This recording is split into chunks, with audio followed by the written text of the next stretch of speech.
All right. So hi, everybody, and we're going to go ahead and get started with our Rise Gender Justice presentation today.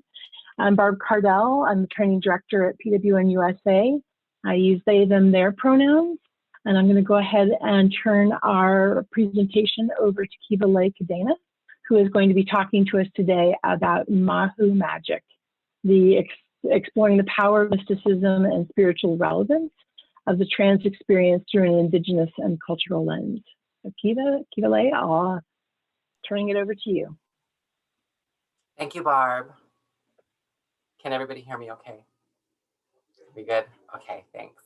Well, thank you all for being here today. I'm really excited to be able to present this on such an important day for transgender and gender fluid people. Today, March 31st, is the National Transgender Day of Visibility. And what a better way to celebrate that than to talk about the history of Mahu and of the trans experience throughout our cultural and indigenous peoples across the world. And my friends and I, we always talk about this whenever we do something spectacular, we do something that some people thought that maybe we couldn't do, we use this little term and we say, well, that's Mahu Magic. And I really wanted to play into that and to really help people to understand that there is a Mahu Magic, and it's not only amongst the Native Hawaiian people and amongst our own culture, but it is found in cultures across the world. And we're going to dive into that today. We're going to explore the power, the mysticism, and the spiritual relevance of trans people and gender fluid people from indigenous cultural lenses. So let's get into it. So first, I'd like to introduce myself. My name is Kivale Kealohimaka Kadena. I am the Prevention Programs and Community Engagement Manager at the Hawaii Island HIV and AIDS Foundation. I am a member of the Positively Trans National Advisory Board, and I'm a member of the Positive Women's Network. But aside from the professional titles and the work, I am also Native Hawaiian by blood. My family comes from Kohala and Ka'u on the Big Island of Hawaii and from Hana on Maui. Since the age of 3, I have been a practitioner of the hula, which is an ancient art of Hawaiian storytelling through dance. I can trace my lineage of hula back 5 generations in my family. And I study the art of oli, which is a style of chanting in prayer, which purpose is to call upon our gods and our ancestors for wellness and for healing, and as well as to recite our family's genealogy. And last but not least, I'm Mahu, which, despite its challenges of living in a modern post-colonized world, it's a great honor and a responsibility for me and for my family. So I'd like to tell you a little story, which really motivated this presentation today. One day, a few years back, I was riding in the car with my mom in my mid-20s, and we were having this casual conversation about men. And I had said something like, he doesn't even know that I'm Mahu. And my mom almost like stopped the car while she was driving, and she looked at me really angry, and she said, "Don't say that." And I said, "Say what?" And she says, "Don't call yourself that." And I go, "But Mom, I am Mahu." And she goes, "Why would you want to say that about yourself?" And at that moment, I recognized how fortunate I was to be coming of age during a time where there was a resurrection of the Mahu. My mom grew up in a time when our history and our culture was being diluted or even oppressed, and language and cultural practices were just being recognized and taught again. And with that Hawaiian Renaissance during my mother's generation, it brought about a handful of gender fluid and trans people who dared to get an education and dared to become exemplary people in our Native Hawaiian society. These people took back a word that had been given a negative and derogatory ideology and put the beauty and the strength and the magic back into it. And today we are all proud to be called Mahu again.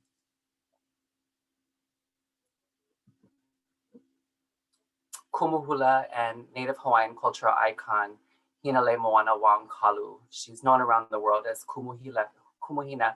She describes Mahu as being valued and as caretakers, healers, keepers of ancient traditions, and that we pass sacred knowledge from one generation to the next. It's a beautiful undertaking and a great responsibility. Hina is also Mahu. So my hope for you, by the closing of our time together, I hope that you all will be able to see the cultural significance that the people of trans experience and gender fluid folk have had throughout history and across many different Indigenous cultures around the world.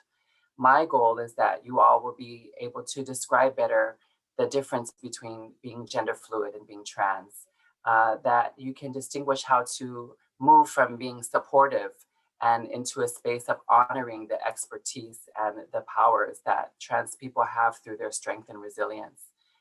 That you'll be able to identify their strengths and help trans or gender fluid people survive and navigate their lives in a world that wasn't necessarily made for us. You'll be able to engage in more meaningful conversations that's looking to build strengths and to identify the powers within each trans person. And hopefully you'll be able to understand the effects of religion and colonization on Indigenous cultures around the world. This photo that we're looking at is a 2015 magazine cover from a local Hawaiian magazine of Kaumaka'iwa Kanakaole. And Kaumaka'iwa is a kumuhula, or a hula teacher, and a cultural practitioner. Kaumaka'iwa and her family are extremely influential amongst Native Hawaiian society and can trace their lineage to hula back 13 generations. Many members of the Kanakaole family describe themselves as being gender fluid, and they embrace the ancient perspectives of gender roles in Native Hawaiian society. It's a beautiful, amazing picture of her. So let's watch this clip from the film A Place in the Middle. It's featuring a narrative by Kumuhina, and it'll give you a better perspective of the significance and the relevance of the Native Hawaiian Mahu.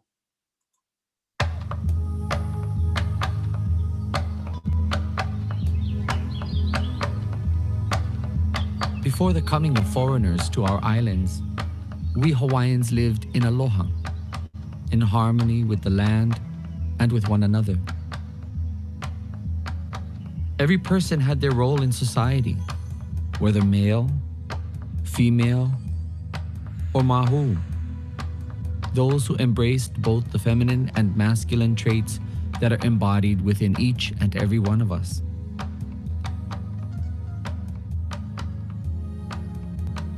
Mahu were valued and respected as caretakers, healers, and teachers of ancient traditions.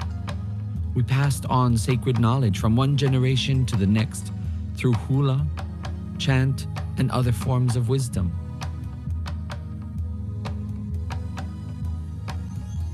When American missionaries arrived in the 1800s, they were shocked and infuriated by these practices and did everything they could to abolish them.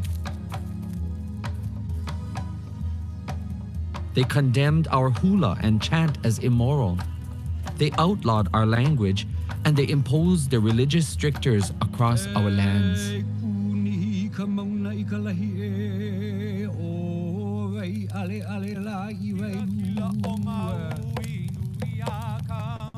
But we Hawaiians are a steadfast and resilient people. And so, despite 200 years of colonization and repression, we are still here.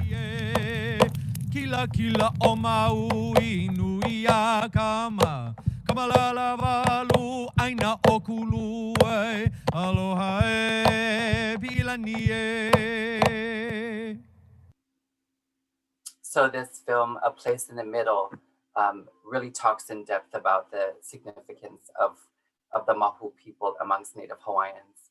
And I encourage you to check it out. It's available on YouTube, and it's available on, if I'm not mistaken, Netflix as well still. But how do we know this to be true? It's in our history and in the tales and legends from long ago.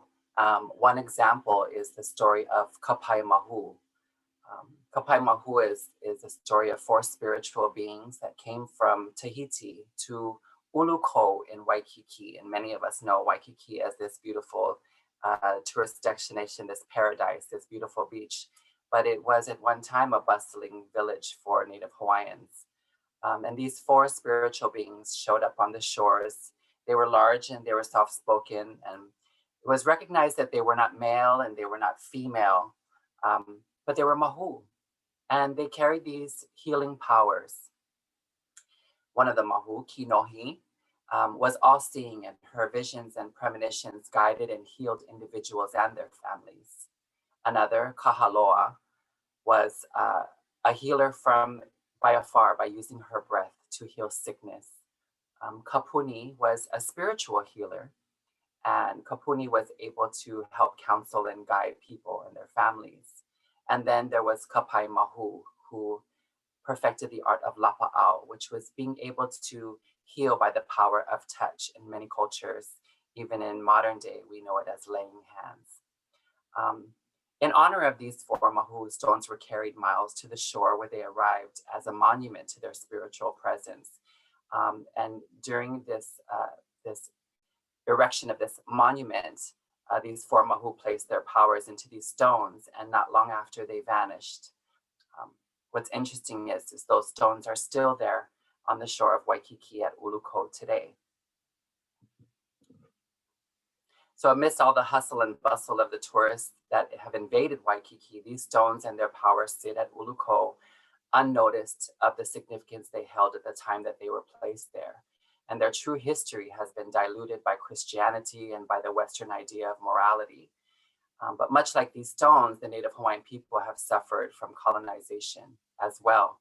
You know, we experience the highest rates of poverty and homelessness, the highest rates of incarceration, high rates of substance abuse, and many Native Hawaiians have to leave their homeland to be able to provide for their families and live a sustainable life on the continent and elsewhere around the world. We still suffer from generational and historical trauma.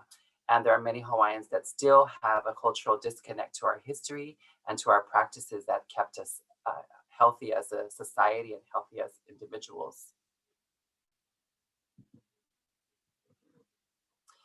For the Mahu, we still carry a lot of influence in Hawaiian cultural practices. And sometimes it's inevitable and we don't even really know that we're doing it. We've become caretakers for our families. Many Mahus across the islands of Hawaii are educators, cultural advisors. We carry on traditions of our families and our own culture. We're a huge influence in hula and in Hawaiian music, and we're looked to for advice and counsel. However, we still experience a lot of social stigma and discrimination. Sex work is a very popular way for trans people to be able to support themselves still in Hawaii. The influence of tourism and the military leave the Mahu vulnerable to judgment and violence for people that do not understand our acceptance in our own homes. We still also suffer from high rates of substance use, domestic and sexual abuse, and a lack of access to medical care. And these are just some of the issues that Mahu experience in modern day Hawaii. Despite all this, we can still be found everywhere in history, not only in Native Hawaii, but across the Pacific, amongst the Samoan and Tongan, Fijian, Tahitian cultures. We can be found in cultures everywhere. And while doing this, putting together this presentation, it was just amazing to me how we meshed so well in different cultures and how accepted we were pre-colonial contact. So the first place that I'd like to visit is India. And in India, there is the Hijra. And the Hijra are known as eunuchs in history, but were a group of intersex or transgender people, and they had different names of different districts across India: the Aravani, the Aruvani, Jagapa, the Chaka. The Hijra community in India prefer to call themselves Kinar or Kinner, referring to mythological beings that excelled at song and dance, very similar to Native Hawaii.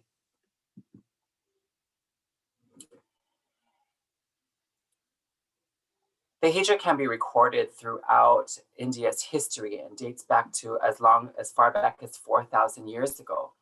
They held very high regard in royal courts and were honored by kings and queens.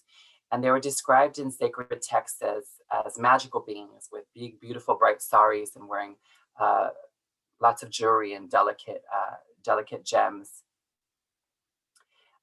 They were believed to hold special powers that brought luck and health and fertility to India's people. They were considered by some an incarnation of Krishna, Shiva, and Shakti, important gods within the Hindu culture. There's estimated to be over 2 million Hijra in India today. And despite the hardships that they may experience because of the modern religious influence across India, they still hold a place in a lot of society, and they're still counted as a separate gender in India. Hijras believe that every new thing that happens, a Hijra should be there to offer their blessings, and these traditions still continue today. Many Hijras support themselves by offering blessings to people at their weddings or the time of their children's birth or the transition of someone's death.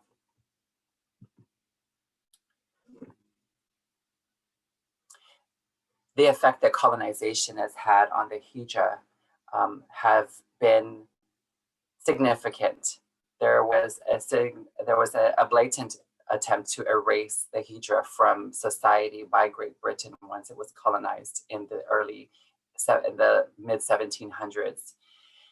They were described in Eurocentric courts as cross-dressers, beggars, and unnatural prostitutes. In fact, one judge said that the community was an opprobrium upon colonial rule.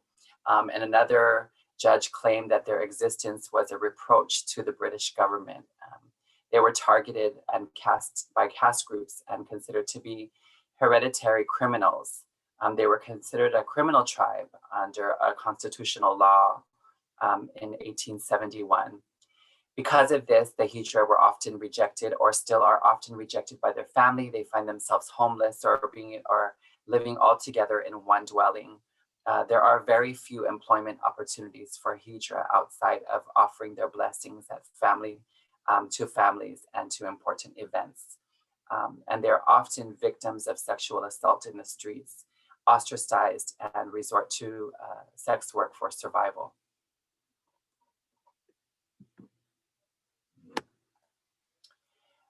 From India, we can go to the Philippines and we look at the Babaylan.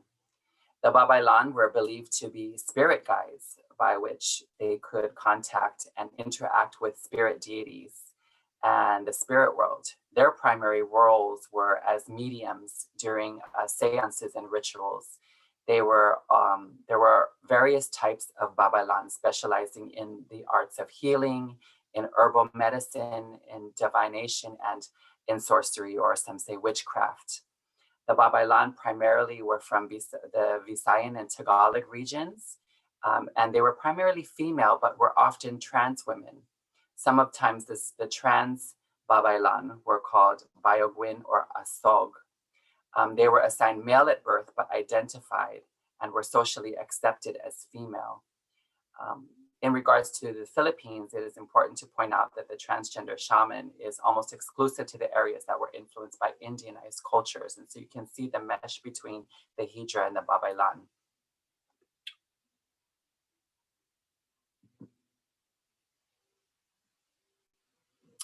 The Babaylan were highly respected in the community, as in most indigenous cultures. Their visions of being able to see through a dual lens of masculine and feminine, gave them different perspectives and important insight.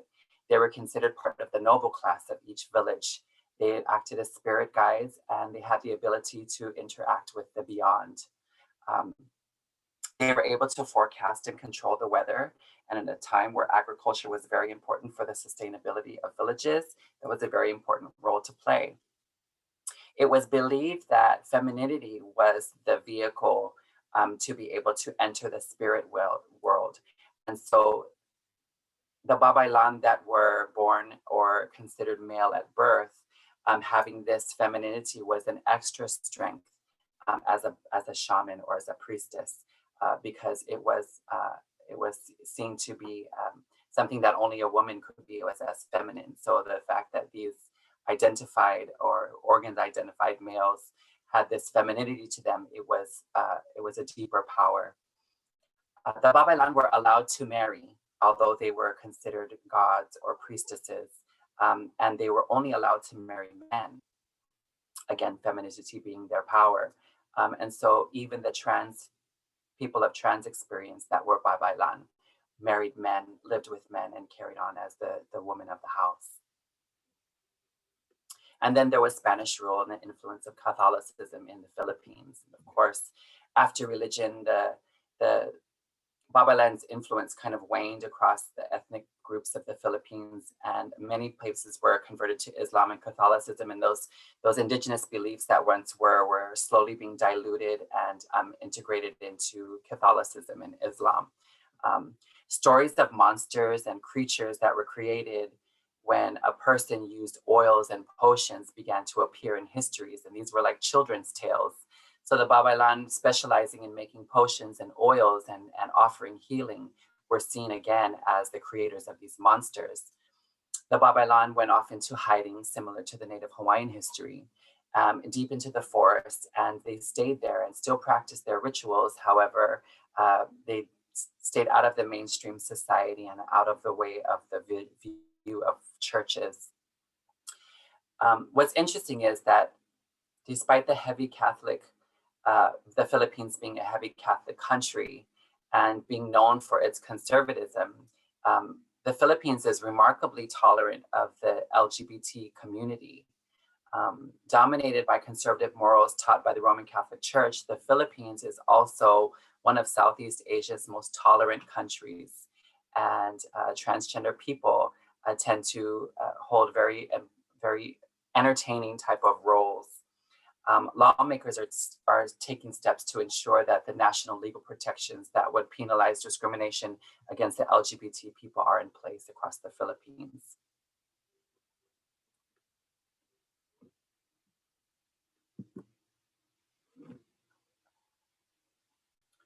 The next place that I'd like to visit is Africa. The Dogon tribe of West African in the country of Mali, they generally believe that the perfect human being is androgynous, or in many ways gender fluid. They worship a deity called Nomo. And Nomo is actually a group of deities. The Nomo is ancestral spirits, and they're described as androgynous or intersex, and as being these mystical creatures. They're referred to as the teachers. Again, much like Native Hawaiian Mahu. The uncircumcised penis, the foreskin is a representative of femininity, and the clitoris was considered to represent the masculinity. And so you can see that gender fluid just in the way that they identified the body. And there's many other tribes across all of Africa that hold some reverence to gender fluid deities, despite urine influence. The existence of intersexual spiritual deities laid the foundation for the acceptance of transgender behaviors amongst African tribes in many, not only with the Dogon tribe of West Africa, but in many tribes across all of Africa. You can see gender fluid existence in all of these tribes. The African spiritual beliefs in intersexual deities and sex and gender transformation among their followers have been documented among many different tribes across Africa. Despite criminalization of trans or gender fluid people, there can be indigenous tribes in Mali, Ethiopia, Nigeria, Malawi, and other African countries show respect for gender as an energy, and it is decided later in a young child's life. Some people don't identify gender on their children until they're 5 years old, and some as late as puberty. So today, many trans people are assigned their roles among the village based on their gender identity that they have for themselves, rather than the gender that they portray at birth.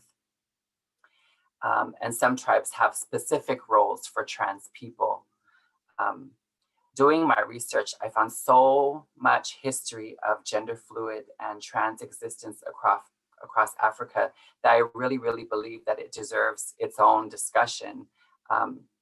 because the impact of societal stigma against Black trans people in our country and across the world, I felt like it was important to include a brief snippet of the spiritual and social influence that trans and gender fluid people have had in pre-colonial times across Africa.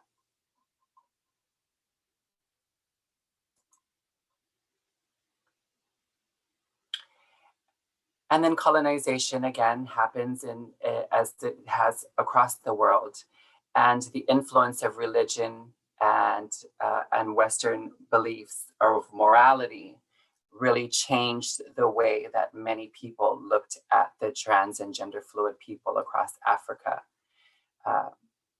They have been rejected and are still rejected by society. There's extremely high rates of HIV amongst trans and all LGBT people across Africa. Many trans and gender fluid people are shunned by their family. They're ostracized in the streets. And in some countries, it's illegal to cross-dress. And you can be criminalized to the extent of death.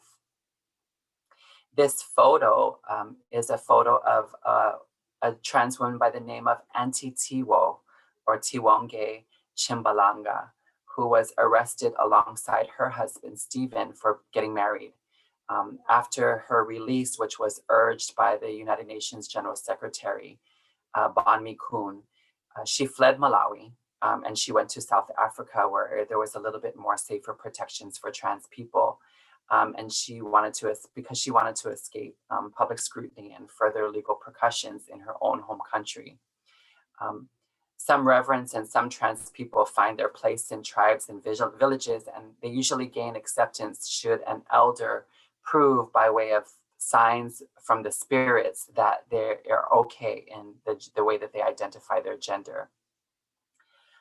Because of the enormous amount of information that I found, I just really, really encourage Black trans men and Black trans women to look into their histories and look into the history of African culture and find those gender fluid influences that really connect with you, because I know how important it was for us as Native Hawaiians to really be able to connect with being Mahu and knowing what our role is in our cultural society amongst our own people.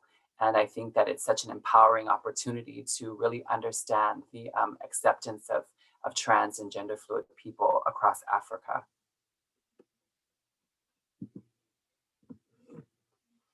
And then there's really no need to introduce this next deity, Guanyin. Guanyin is commonly known as the Buddhist goddess of compassion or mercy. Guanyin is revered and worshipped across the world. Her relevance dates back as far as the 1st century. And Guanyin is most often depicted as graceful, beautiful, tranquil, very composed. Her image appears in millions and millions of temples, museums, pieces of art, and on the walls of families across the world. It's easy to compare the image of Guanyin to that of the crucifix or to La Madonna. And Guanyin is considered by some to be gender fluid, but yet the first appearances of Guanyin are very masculine. She later appears as either androgynous or extremely beautiful and feminine. And most people today acknowledge Guanyin as a woman. You can see here in this painting from the Tang Dynasty from 618 to 906 AD, that Guanyin was very much a masculine man, or identified as that anyway.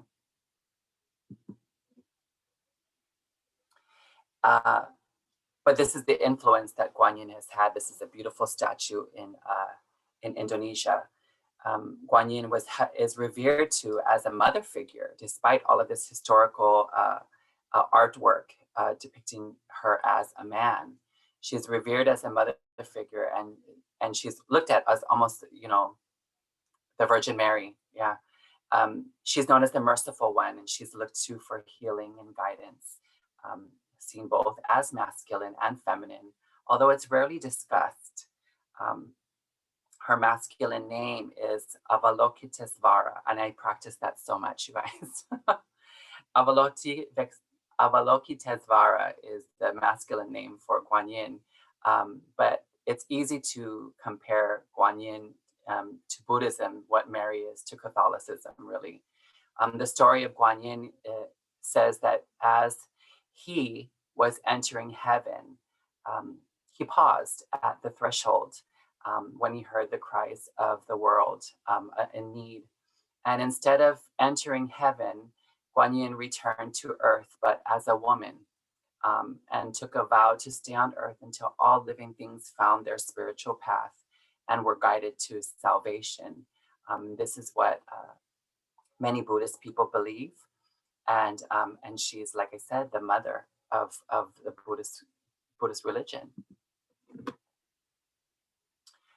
And while the changeability of Guanyin's gender is not a big secret to all, it's documented in artwork and text, it also seems that it's not always been made much of a story by traditional Buddhists.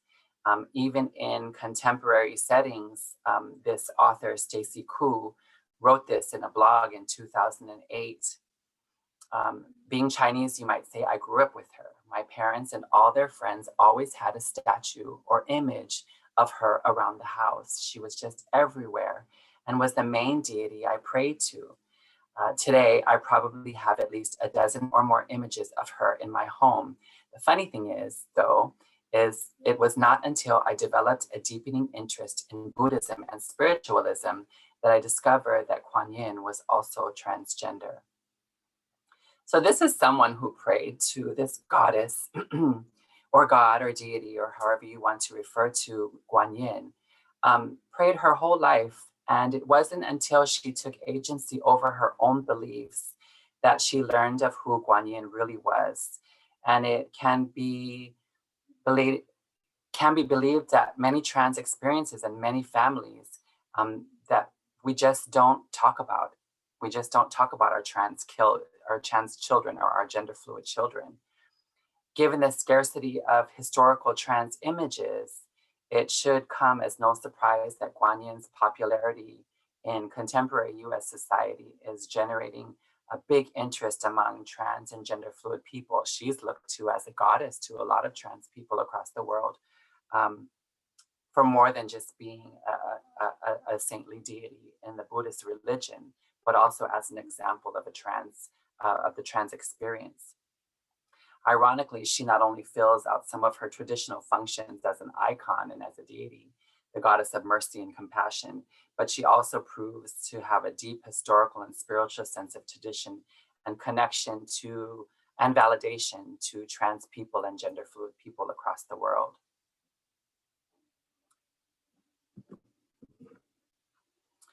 So we have to ask, why is this relevant today? More and more with the increase in our visibility from shows like Pose and RuPaul's Drag Race and easier access to information and networking, people of trans experiences are finding out who we are with much more ease and self-acceptance. We emerge as leaders, not only in our own trans community, but amongst other leaders around the world.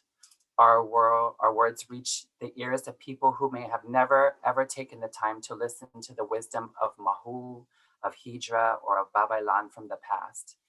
People outside of our community have the opportunity to hear the spiritual strengths of living in the duality of masculine and feminine. Because of this, more trans and gender fluid people emerge from the shadows, and more of us are finding our power. But there's still so much more that can be done. This image is an image of the Kukahi March in across the islands of Hawaii in 2019. Many people may know about the Mauna Kea movement and the protection of what we consider the sacred space for our deities atop one of the highest mountains in the world. And Hawaiians across the islands and across the world gathered together to march in solidarity in protections from what we felt was injustices done to our people over the last 200 years. And this march was not only led and was not only organized by many groups of Mahu people, but it was led. And you can see here that there are 3 Mahus in this photo that are leading a march of 20,000 people across Ala Moana, across Waikiki, coincidentally, very close to where those healing stones of Kapai Mahu are still laying today. We've become actors and activists. We've become political figures. We're entrepreneurs today, and we're motivational speakers. We're social media influencers. There's so much power that can be had in those voices today. And that is because of the ability to for us to identify of what our inner powers are. And this is why that it should matter to you. Despite all of that magic and mysticism that we spoke about over this last 45 minutes, trans and gender fluid people still experience an enormous amount of hardships. We still have trouble accessing medical care. There's still an enormous number of homelessness amongst trans and gender fluid people. You have to resort to sex work for survival and not by choice. We still experience large amounts of sexual and physical abuse in our homes, in our workplaces, in schools, and in the streets. Trans women of color have the highest rates of HIV than any other demographic in the country. We still deal with a great deal of violence, and we are still experiencing family and public ridicule, including rejection. The life expectancy for a trans woman of color is only 35 years old. This is a group of pictures of people of trans and gender fluid people that were violently murdered because they were trans or gender fluid in 2020. We do these things for them. We've looked into Indigenous cultures from various parts of the world, some intertwining with each other and some stand alone in history, like Guanyin. We can see that before colonization, before religious influences, and before the establishment of social norms, there were people that loved and revered trans people. They saw us as magical presence, and we brought to their spaces that magical presence. In some cases, for thousands of years, that magic still influences health and wellness across the world. And so it is up to you and I to keep that fire alive and to ignite it in others before it's too late. So here's my ask. I challenge you. We know there is something special in every cis and trans person alike, but perhaps there is a certain magic when someone can so easily move in and out of the gender spectrum. The perspectives that we must have on infinite issues and relationships, that is a quality that not everyone can possess, and it certainly can be identified as a strength. I encourage you to dig deeper to find out what that abilities and strengths has developed in an individual, because it is there. A meaningful conversation about someone's interests, their likes, their dislikes, their hobbies, and what ignites their passion can help a person find their direction. If we focus on that rather than the easy, typical, how can I help you? That magic can be fostered. Understand, let me go back. Understand that trauma and violence, rejection and disappointment all come with this life, and we respond in many different ways to it. I encourage you to look past the rough exterior of that trauma and know that in there is a seedling with magical and powerful potential. When you find it, help them to find it too. Whether you are a trans person or working with a trans person, help us to see our greatness, identify it, and name it. We've talked about different cultures and ethnic backgrounds and the spiritual influences associated with gender fluid people. Other people need to know that. So many indigenous cultures and beliefs are being lost to time. Trans people and our history has already been erased in many cultures. Bring these powerful stories back to the forefront because it empowers us. And lastly, bring us into your spaces that show us in our best light. Of course, we need to be at the decision-making table on topics of gender and health equity, among other issues. But have you ever thought about the influential tables that Mahu and Hijra and Babaylan sat at in history, how their perspective and their wisdom created change and safety, not just for trans people, but for every person in their community. We can be a part of that by bringing that back to the table again. We can be a part of igniting and empowering that Mahu magic. So with all that, is there any questions or any comments? It's always a little bit difficult to talk about other people's cultures without having them here to speak on it. And so if anyone has more information on the Babaylan or the Hijra, Domo of Africa or Guanyin, please, I encourage you to share that with us in this space.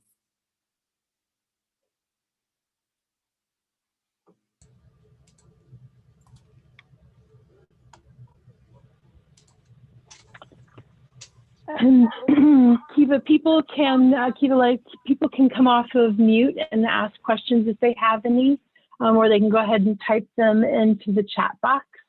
And we have just a number of people who are typing in that they felt that your presentation was really remarkable, and thank you so much for really putting this together.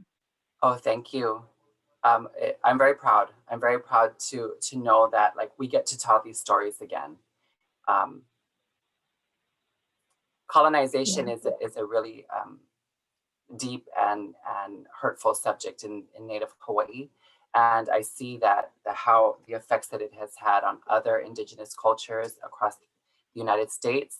But now I've been able to see that what the effects that it has had on countries across the world. And I believe that we really can bring these stories back to an important conversation. And it can really change the lives of so many gender fluid and transgender people.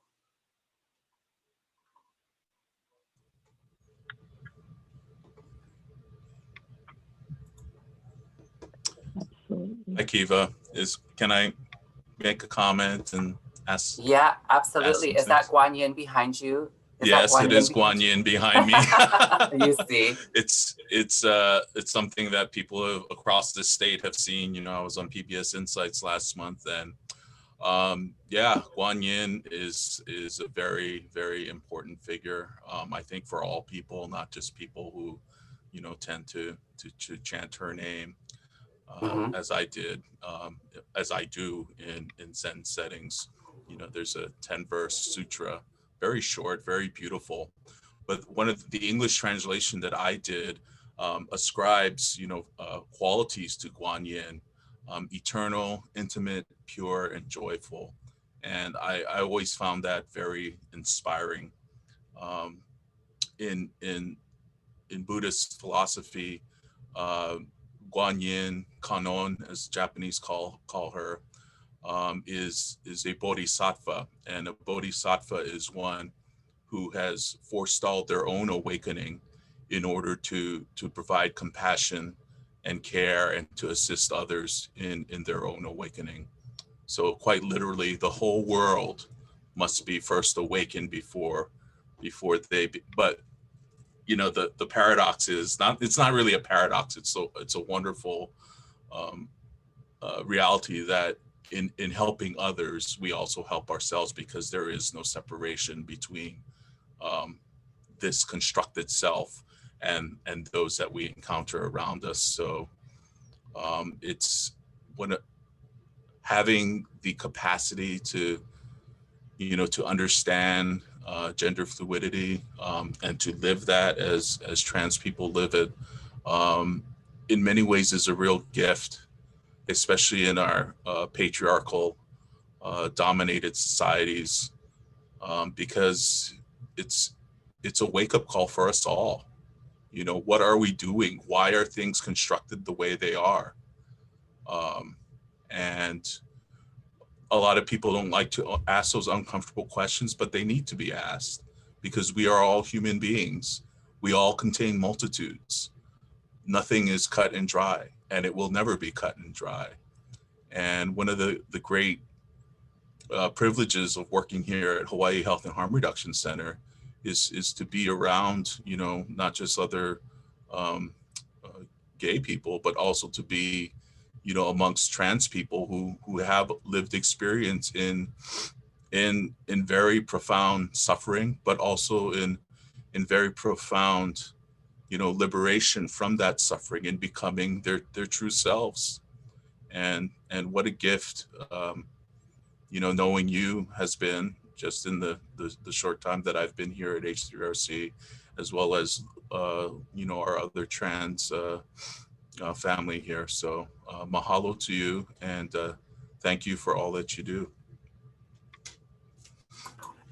Thank you so much, Nikos. I appreciate that.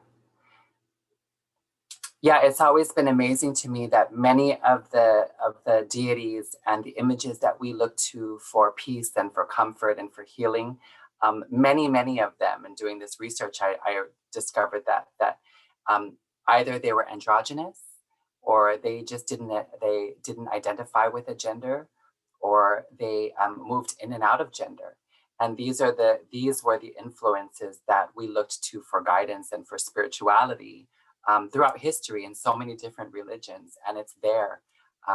You know, and Guanyin and Domo are just two examples of that across so many different cultural religions. And so, yeah, and then you can see it in language as well, ancient language, including Native Hawaiian, and including, I was in some dialects of Africa, that gender is not identified through language. Yeah. Thanks for saying that. I appreciate that, Nico.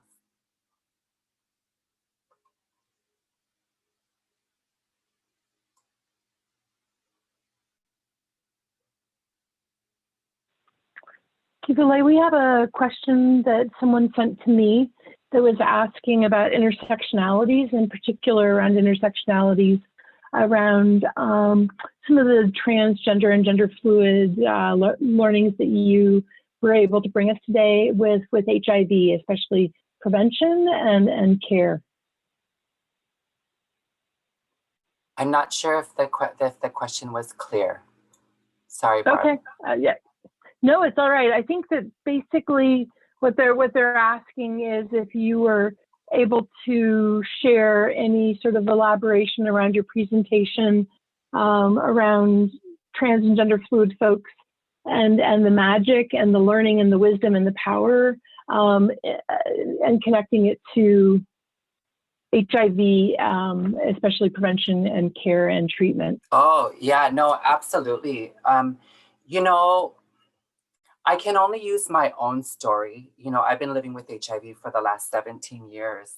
And you know, when we get a sense of our history and the connection that we have, you know, for me being Mahu, I really felt like even more so with this kind of like spiritual awakening that I have had over the last, you know, 2 years.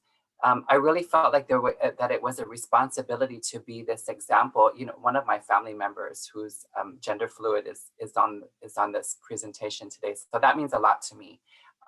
But I really felt like that there was this responsibility that I had as I come into the space of being an elder in my family, and with that responsibility comes the accountability of health and wellness, and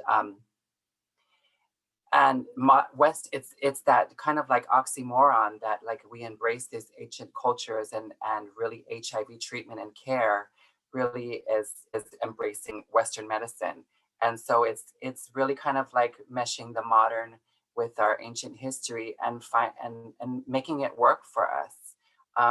We know as a prevention worker for over the last 10 years, I know that the cultural connection that is made in our projects and in our programs that we have here in Hawaii, they really help people to engage in conversations that they may not want to have. They don't want to talk about HIV, but they'll come to a whaikava or to an ava ceremony. And in that ava ceremony, we can talk about what health and wellness really looks like and how we can stay accountable to that health and wellness. So we absolutely, here in our state in Hawaii, we use our cultural practices and our cultural influences to really motivate people that may be at high risk to either engage in care, to engage in prevention techniques, or really to kind of like look at their lifestyle choices and see how we can reduce the risks in the choices that they're making. Excuse me. It's very important, and that's why I wanted to stress so much about the influence of gender fluidity across Africa, because of the high rates of risks and just violence towards Black trans people across the country. Really being able to pull in that cultural history and show that power to Black trans folks across the country really can really motivate someone to start to hold some accountability to their cultural past and identify it and bring it back into the light for themselves. It's really about finding where that magic was. I wasn't always, you know, although I practiced hula and chanting since I was a baby, I took my path, and in that path came a lot of like hardships and street life and drugs and homelessness and abuse and all of that stuff that happens to trans people everywhere. However, that cultural connection has really embraced and motivated a lot of healing within myself, and really has been able to give me the opportunity to like share that with others. And I really wanted that in this presentation.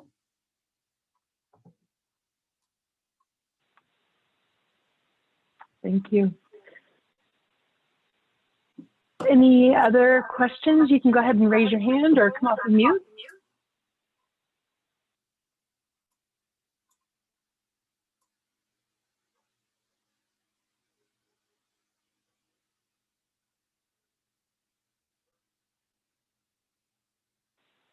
And for those of you who maybe have stepped away, Nikos did share the short sutra that he mentioned in the chat box. So thank you for sharing that with us. It looks wonderful. Yeah, thank you, Nikos. All right. Well, thank you all so much for joining us today. Kiva Lake, thank you for this incredible presentation. I have learned so much from you just in our work together and in this presentation today, and want to thank you again for your willingness to join PWN USA with our Rise Gender Justice Training Program. Kiva is now a graduate, and we do have opportunities for organizations who would like to hire her or partner with us to have her come and do a presentation like this or a similar one to your organization. So if you would like to reach out to her, there's her email, or you can go ahead and connect through me. And absolutely, we now are so blessed to have you join our ranks as one of our certified trainers for Positive Women's Network USA. So, thank you so much, everyone. Barb. I'm laughing at my email on the screen. That's .org with a regular G. Thank you, Barbara. It's an honor to be among such great women like yourselves. I appreciate you very much. Well, thank you. Thank you to everybody that joined us today. I appreciate all of the family, friends, and colleagues that are on this presentation. Thank you for being visible on Transgender Day of Visibility, and bring out some visibility today for the trans people in your areas. Looking forward to a lot of different, to 6 o'clock tonight, Hawaii time, which is, I think, probably 10 o'clock Barb's time. The Kua'ana Project is going to be putting on an event, and you can log on to hhhrc.org to register for that. It should be something really special. Thank you all so much. Thank you, everyone, and have a remarkable Trans Day of Visibility, and not just today, but every day. Our trans SIBs, as well as our gender fluid folks, need to be visible and safe and free. So thank you for Kiva Life for doing this. All right, everyone, thank you, and have a great rest of your day. Aloha no. Mahalo.